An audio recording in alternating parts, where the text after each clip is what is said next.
សហរដ្ឋអាមេរិកមានការព្រួយបារម្ភយ៉ាងខ្លាំងបន្ទាប់ពីមានការបន្តប្រយុទ្ធគ្នានៅទីតាំងមួយចំនួនតាមបណ្ដោយព្រំដែនកម្ពុជាថៃបណ្ដាលឲ្យមានការស្លាប់និងរបួសជាច្រើនអ្នកនេះបើតាមសេចក្តីថ្លែងការណ៍របស់រដ្ឋមន្ត្រីការបរទេសអាមេរិកលោក Marco Rubio នៅថ្ងៃទី9 ខែធ្នូឆ្នាំ2025ទីក្រុង Washington ចង់ឃើញភាគីជម្លោះទាំងពីរគឺកម្ពុជានិងថៃបញ្ឈប់ជាបន្ទាន់នៅអរិភាពហើយត្រូវតែការពារជនស៊ីវិលអ្វីដែលប្រមុខការទូតអាមេរិករូបនេះចង់ឃើញនោះគឺភាគីជម្លោះទាំងសងខាងត្រូវតែត្រឡប់ទៅរកវិធានការបន្ធូរបន្ថយភាពតានតឹងដូចមានចែងក្នុងកិច្ចព្រមព្រៀងសន្តិភាពទីក្រុងគូឡាឡាំពួរដែលចុះហត្ថលេខាដោយនាយករដ្ឋមន្ត្រីកម្ពុជាថៃនិងមានប្រធានាធិបតីអាមេរិកលោកដូណាល់ត្រាំនិងនាយករដ្ឋមន្ត្រីម៉ាឡេស៊ីលោកអាន់វ៉ាអ៊ីប្រាហ៊ីមធ្វើជាសាក្សីបន្ទាប់ពីរដ្ឋមន្ត្រីការបរទេសអាមេរិកចេញសេចក្តីថ្លែងការណ៍របស់ខ្លួនខាងលើនេះចៅហ្វាយសេតវិមានលោកដូណាល់ត្រាំបានថ្លែងពីរដ្ឋ Pennsylvania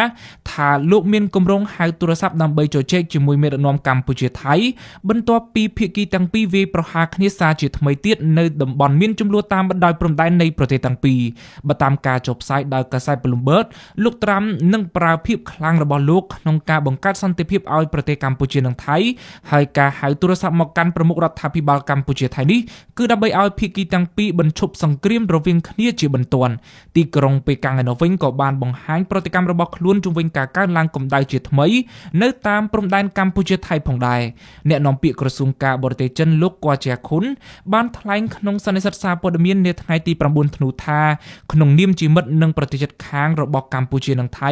ភាគីចិនសង្ឃឹមដោយស្មោះថាកម្ពុជានិងថៃរក្សាភាពអត់ធ្មត់ធ្វើការជាមួយគ្នាដើម្បីជៀសវាងស្ថានភាពកាន់តែធ្ងន់ធ្ងរបន្ថែមទៀតភាគីចិននឹងបន្តដើរតួនាទីស្ថាបនាតាមរបៀបរបស់ខ្លួនក្នុងការបន្ធូរបន្ថយភាពតានតឹងនៃស្ថានភាពនេះគួរបញ្ជាក់ដែរថាក្រៅតែពីមហាអំណាចពិភពលោកអាមេរិកនិងចិនក៏មានបណ្ដាសហគមន៍អន្តរជាតិជាច្រើនផ្សេងទៀតបានចេញសេចក្តីថ្លែងការណ៍ដែលលើកឡើងពីការព្រួយបារម្ភចំពោះការវាយប្រយុទ្ធគ្នាសារជាថ្មីនៅតំបន់មានជម្លោះតាមព្រំដែនកម្ពុជានិងថៃ